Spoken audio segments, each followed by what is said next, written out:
আচ্ছা, আজকে আমরা ক্লাস 7, 8, 9, 10-এর জন্য কতগুলি অ্যাডভার্ব থেকে কোশ্চিন এবং কতগুলি সিম্পল, কমপ্লেক্স এবং কম্পাউন্ড থেকে কোশ্চিন সলভ করব।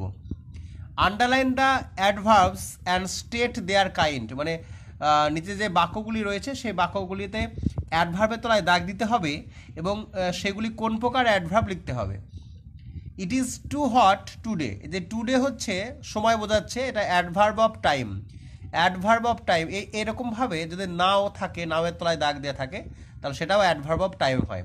সময় বোঝালে আজকাল, এখন, এইগুলি অ্যাডভার্ব অফ টাইমের মধ্যে পড়ে। The girl seldom visit my house, মানে মেয়েটি কদাচিৎ, সেলডম মানে কদাচিৎ আমার বাড়িতে ভ্রমণ করে। ঠিক আছে, এটা হচ্ছে adverb of frequency. Adverb of frequency. আচ্ছা, এরপর বলছে he searched everywhere for the book. দেখো, এভরিহোয়ার মানে সব জায়গায়, এটা তো খুবই সহজ। অ্যাডভার্ব অফ প্লেস, জায়গা বোঝাচ্ছে, এটা হবে adverb of place. The boy runs fast, বালকটি দ্রুত দৌড়ায়। কীভাবে দৌড়ায়? দ্রুত। তাহলে এটা হবে অ্যাডভার্ব অফ ম্যানার। ঠিক আছে, এরপরে হচ্ছে identify the following sentence. They predicted that it would rain, মানে তারা বললো যে, মানে ভবিষ্যৎবাণী করলো যে বৃষ্টিপাত হবে আর কি। এই যে দ্যাট দিয়ে যে লিঙ্কারটা আছে, এটা থেকে আমাদের বুঝতে হবে যে বাক্যটি কমপ্লেক্স সেন্টেন্স, মানে কোনটা কোন সেন্টেন্স নির্ণয় করতে হবে। The weather being fine, the children went out. দেখো, এই বাক্যটাতে কোনো লিঙ্কার নেই, that, who, whose, what, where, if. ঠিক আছে, এই জাতীয় কোনো লিঙ্কার নেই, তাই বাক্যটি হচ্ছে সিম্পল সেন্টেন্স। ঠিক আছে, simple sentence. Rabi woke up early but he could not reach school on time. দেখো, এই বাক্যে বাট রয়েছে, বাট, অ্যান্ড, অর, ফর, নর। ঠিক আছে, এইগুলি থাকলে কম্পাউন্ড সেন্টেন্স হয়, বাক্যের মধ্যে মানে বাক্যকে যোগ করে, কনজাংশন। আচ্ছা, আর একটা বাক্য রয়েছে, সেটা হচ্ছে finishing his work my father return home. দেখো, এই বাক্যে কোনো লিঙ্কার নেই।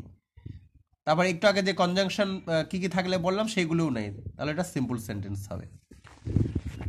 ঠিক আছে, আমি এটা বলেছি দ্য বয় রানস ফাস্ট, মানে কোনো কাজ কিভাবে হয় সেটা বোঝালে কিন্তু অ্যাডভার্ব অফ ম্যানার হয়। মনে করো, আমি যদি বলি the old man walk slowly, the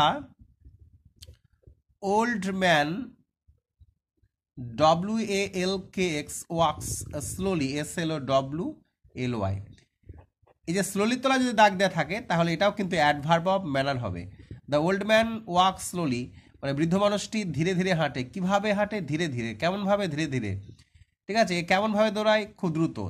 এইগুলি এই মানে এইগুলি হচ্ছে অ্যাডভার্ব অফ টাইমের, অ্যাডভার্ব অফ ম্যানারের মধ্যে পড়ে। এইগুলি কোনো কাজ কিভাবে হয় বোঝাতে অ্যাডভার্ব অফ ম্যানার হয়। আর এটা আর একবার বলে দিই, অ্যাডভার্ব অফ ফ্রিকোয়েন্সি হচ্ছে মানে কতদিন পর পর বা কতটা সময় অন্তর। যেমন আমি যদি বলি যে হি অফেন কাম মাই হাউস, ওই যে অফেনটা হচ্ছে, অফেন মানে প্রায়, OFTEN, অফেন, এটাও হচ্ছে অ্যাডভার্ব অফ ফ্রিকোয়েন্সির মধ্যে পড়ে। ঠিক আছে,